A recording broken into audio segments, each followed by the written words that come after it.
Ya, shalom. Salam sejahtera dalam kasih Tuhan kita Yesus Kristus. Jumpa kembali dengan saya. Pada kesempatan ini saya akan menyampaikan satu topik yang bersifat umum, tetapi saya yakin dapat menjadi pembelajaran rohani berharga bagi setiap kita di dalam mengiring dan mengikut Tuhan, di dalam menyikapi berbagai hal yang terjadi di tengah-tengah lingkungan atau negara di mana kita berada. Bapak Ibu Saudaraku dikasihi Tuhan, ulasan ini saya beri judul Hebat. Mantan Kapolri Muslim ini bacakan ayat Alkitab dan disambut tepuk tangan. Sebelum saya lebih jauh untuk memberikan beberapa ulasan dan catatan penting bagi kita saat ini, maka ada baiknya kita pertama-tama terlebih dahulu menyaksikan pernyataan dari Bapak mantan Kapolri Muslim berikut ini. Saya siapkan untuk kita Bapak Ibu Saudara. Mari kita simak dan perhatikan bersama. Seperti yang dimaksudkan dalam kitab Galatia 4 ayat 16, apakah dengan mengatakan kebenaran kepadamu, aku telah menjadi musuhmu? Kita menjaga moral dan kehormatan institusi Polri ini dengan tidak melakukan pelanggaran dimanapun kita bertugas, dan senantiasa kita harus berkata jujur, seperti yang dimaksudkan dalam kitab Galatia 4 ayat 16, apakah dengan mengatakan kebenaran kepadamu, aku telah menjadi musuhmu?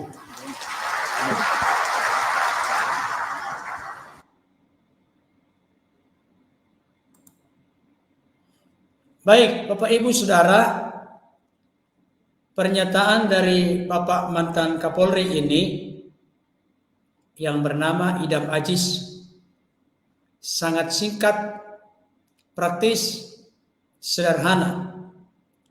Tetapi beliau menyampaikan ini dalam sebuah perayaan Natal yang diadakan oleh umat Kristiani di jajaran Polri, dan beliau juga turut hadir untuk menyampaikan kata sambutan.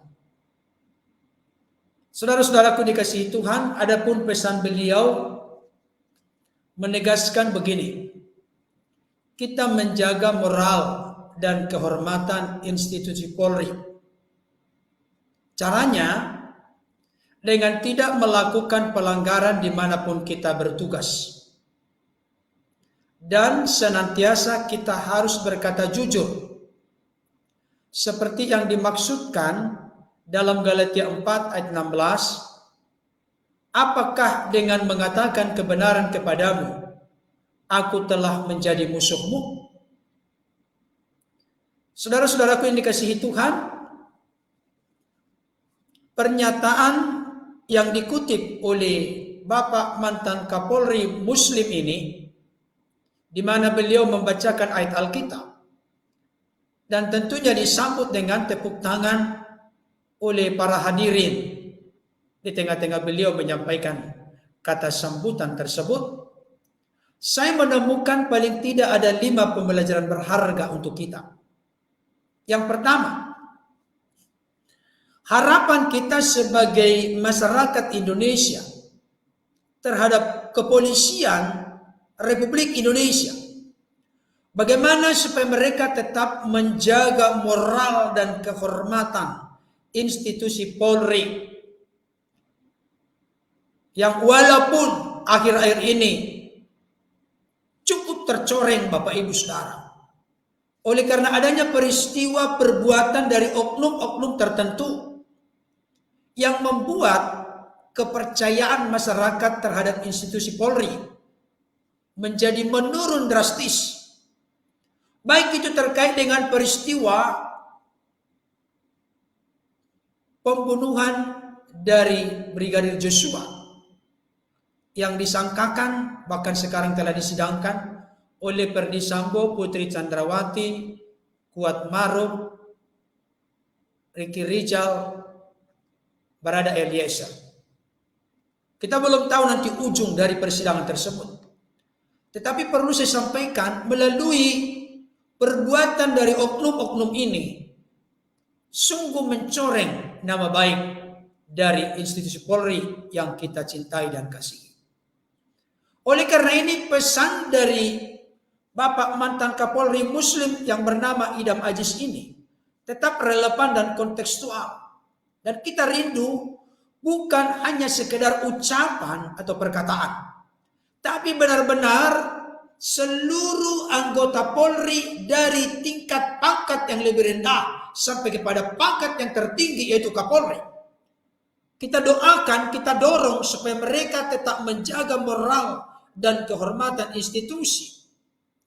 Karena kalau sampai Polri kita ini tidak dipercaya oleh masyarakat, ini sesuatu yang sangat mengerikan, sesuatu yang sangat menyedihkan.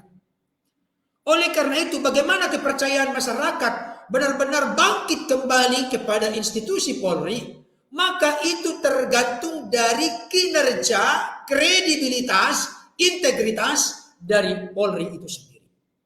Kita doakan ke depan apapun langkah-langkah yang akan dibuat dalam rangka untuk memperbaiki citra Polri yang sudah terpuruk oleh karena berbagai persoalan yang dilakukan oleh oknum-oknum Polri, tapi termasuk di dalamnya petinggi.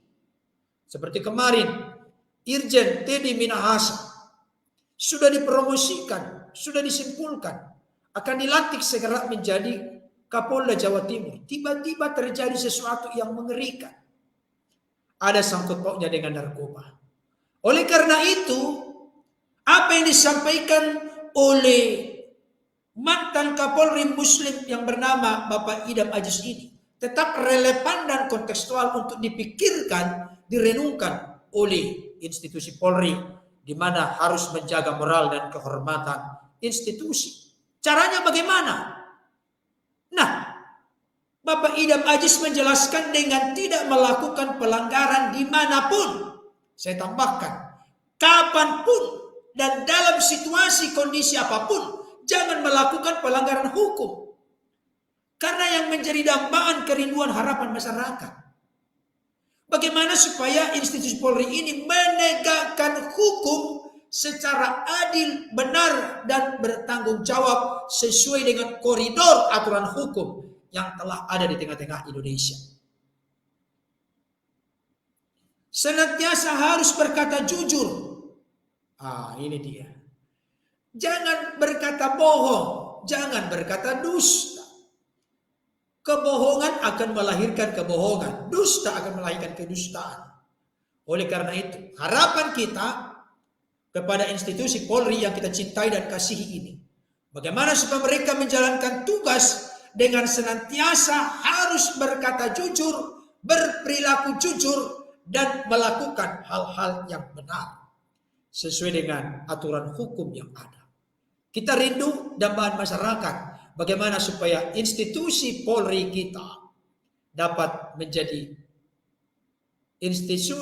institusi di garis depan untuk memberikan contoh dan teladan kepada masyarakat Indonesia bagaimana komitmen yang tegas dalam mematuhi, menaati hukum yang ada. Kan tidak mungkin dalam hidup ini institusi Polri kita memberikan perintah, aturan, menyarankan kepada masyarakat supaya mengikuti aturan. Jangan melanggar hukum, jangan melakukan tindakan pelanggaran, kejahatan, apapun namanya. Tapi kalau sampai institusi Polri itu yang justru oknum-oknum di institusi itu melakukan pelanggaran, maka hal itu akan muncul ada sesuatu yang merasa terhianati di tengah-tengah hati dari masyarakat Indonesia. Yang kedua, pelajaran yang kedua yang saya mau temukan dan sampaikan. Siapapun mengutip isi Alkitab, no problem, tidak masalah. Dari latar belakang agama manapun, dikutip Alkitab, ayat-ayat firman Tuhan. Sepanjang hal itu yang penting adalah harapannya dimaksudkan untuk menyampaikan kebenaran sekaligus dipakai ayat-ayat firman Tuhan tersebut menyemangati siapapun untuk hidup dalam kebenaran, hidup dalam kejujuran. Jadi kalau misalnya Bapak mantan Kapolri Muslim, yaitu Bapak Idam Aziz ini mengutip Galatia pasal 4 ayat 16, ya saya pikir sesuatu yang unik dan menarik. Karena seorang pimpinan yang barangkali setiap audiens atau para hadirin yang menghadiri perayaan tersebut tidak menyangka, tidak menduga bahwa Bapak mantan Kapolri ini akan mengutip ayat Alkitab.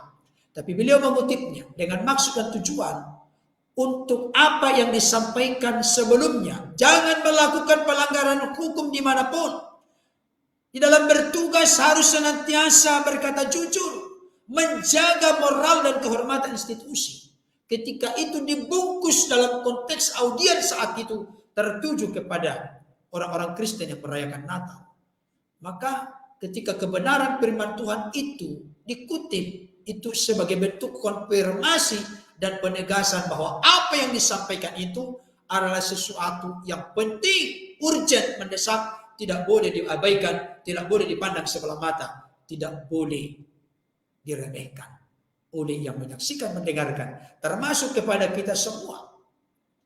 Mari kita jangan sampai mengabaikan kebenaran firman Tuhan. Yang ketiga, pembelajaran berharga yang saya temukan. Jangan kita sakit hati ketika siapapun menyatakan kebenaran kepada kita. Ini penting. Jangan sakit hati ketika orang lain menyatakan kebenaran kepada kita.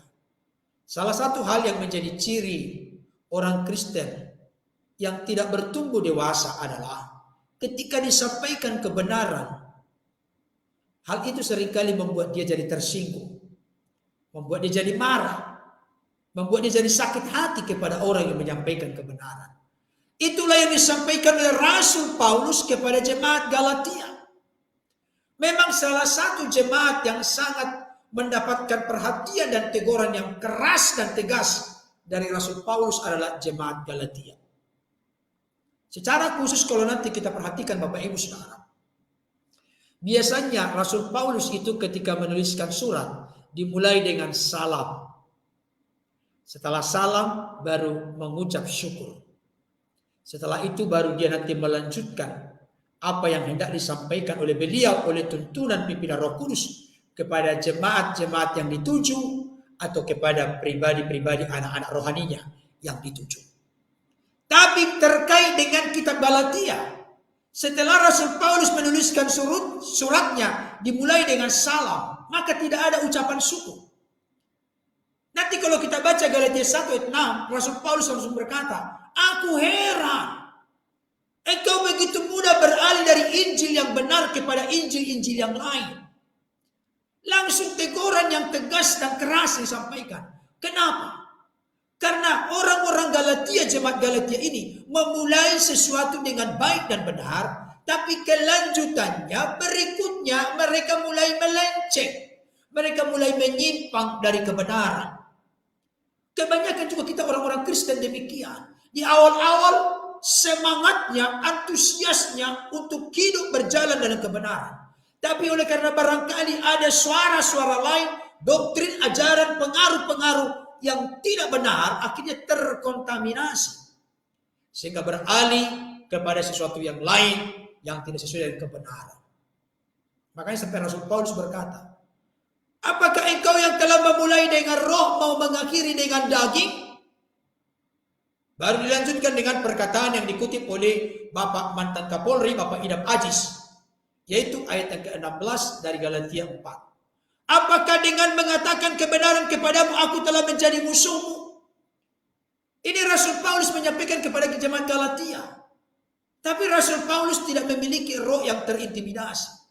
Dia tetap berani dengan tegas, dengan tegak lurus menyampaikan kebenaran. Sekalipun barangkali dengan disampaikan kebenaran, maka jemaat Galatia menjadi marah, tersinggung, sakit hati kepada Rasul Paulus. Tugas Rasul Paulus adalah menyampaikan kebenaran sebagaimana seharusnya, tanpa diskon, tanpa ditambah.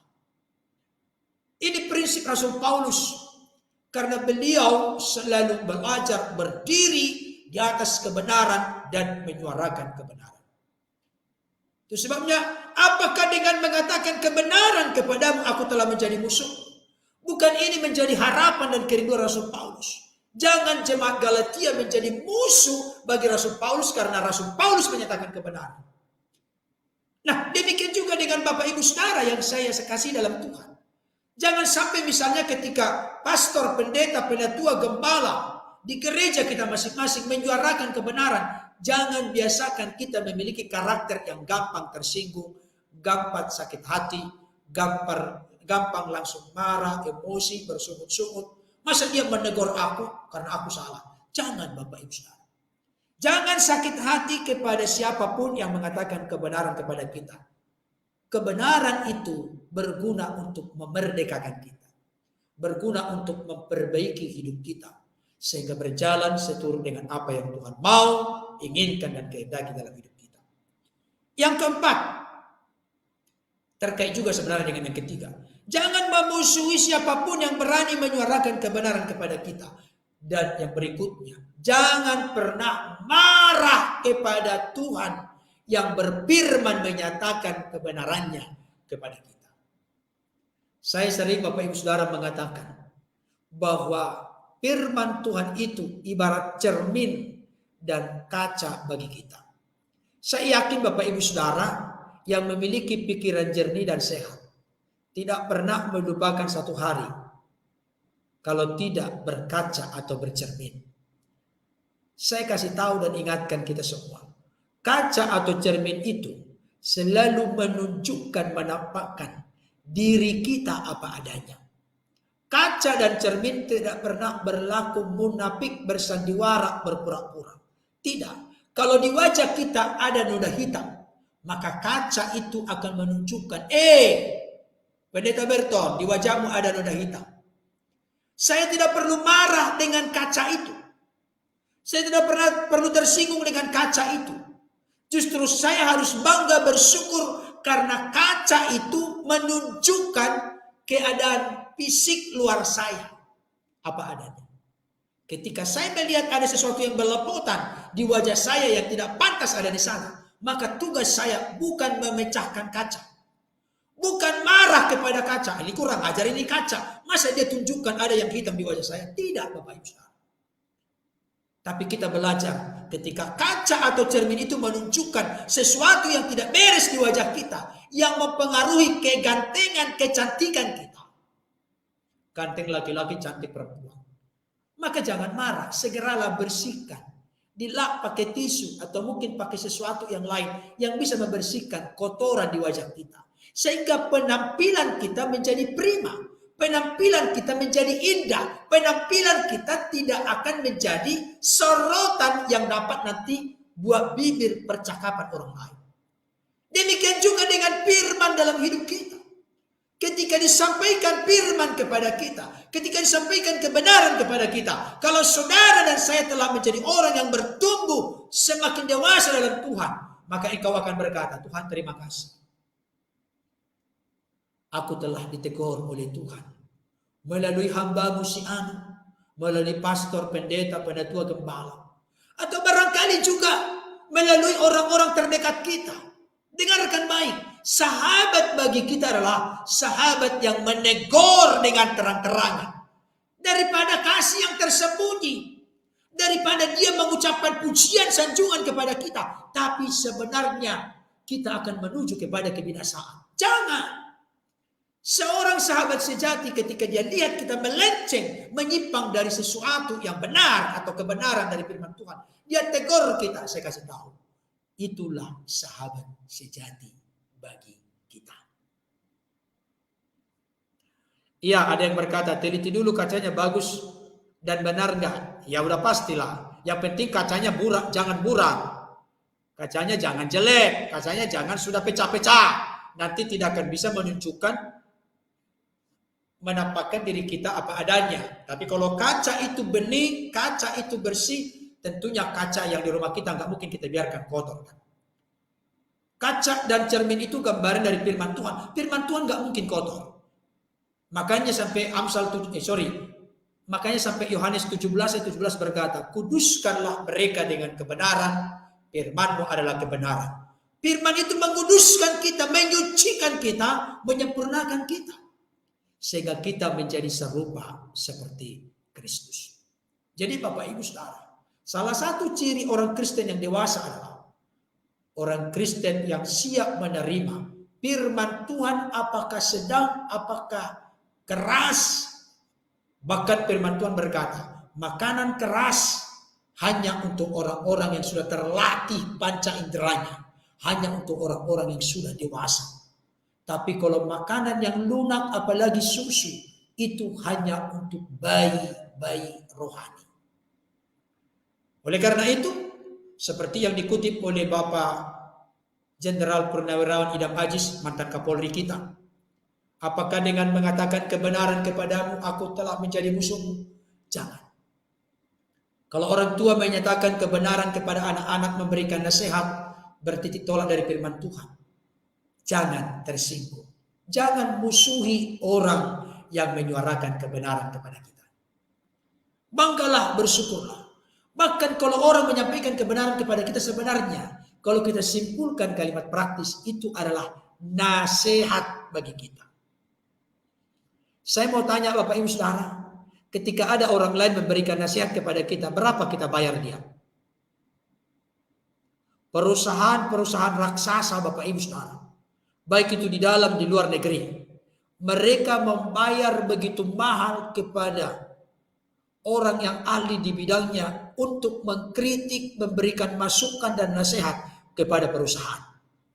Dikeluarkan, digelontorkan dana yang besar untuk memberikan masukan, nasihat kepada pemilik perusahaan, sehingga perusahaan itu langgeng, berjalan dengan baik, lancar, bahkan makin maju, pesat dan berkembang.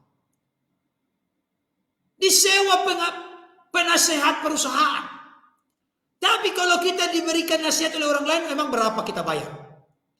Pernahkah Bapak Ibu Saudara memberikan duit misalnya 100.000, 50.000, 20.000, nasihati dong, saya kasih kamu sekian? Enggak ada. Biasanya nasihat itu adalah, tapi perhatikan juga dengan selektif, ada juga orang-orang di luar sana yang tidak suka kita maju. Dia berkedok dengan nasihat padahal tujuannya untuk menghancurkan kita.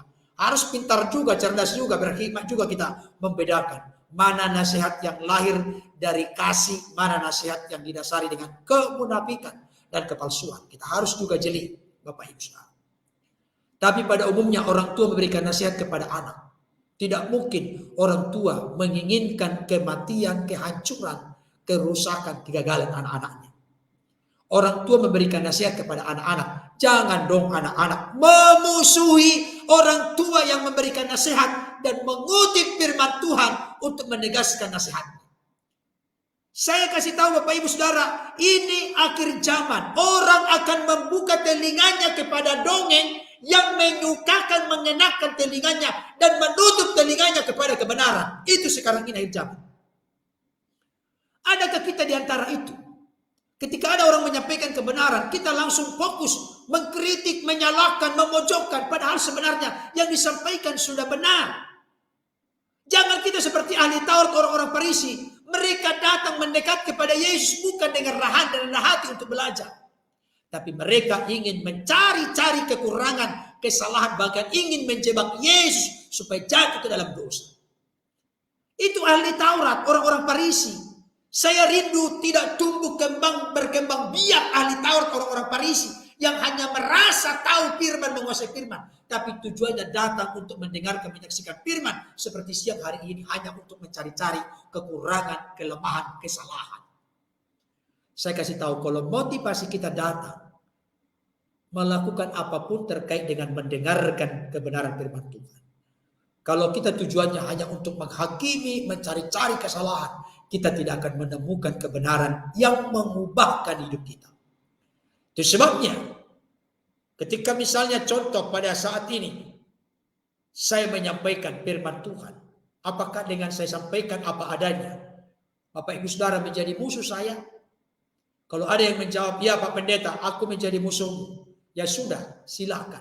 Yang rugi adalah kita yang menolak kebenaran. Makanya tadi Galatia 4 ayat 16, apakah dengan mengatakan kebenaran kepadamu, aku telah menjadi musuhmu? Kalau ditanya pertanyaan ini kepada kita, hai Bapak Ibu Saudara yang bergabung saat ini dan akan menonton kemudian, apakah dengan menyatakan kebenaran kepada Bapak Ibu Saudara, aku telah menjadi musuhmu? Jawabannya, mari kita jawab dengan lantang, tidak. Dengan dinyatakan kebenaran itu berguna, karena kebenaran itulah yang memerdekakan kita. Karena kebenaran itulah yang menyucikan kita. Karena kebenaran itulah yang mengubahkan kita. Sehingga menjadi serupa seperti Kristus. Saudara dikasihi Tuhan. Kiranya ulasan saya praktis sederhana ini dapat menjadi berkat bagi kita. Tuhan Yesus menolong kita untuk tetap setia berjalan dalam kebenarannya. Amin.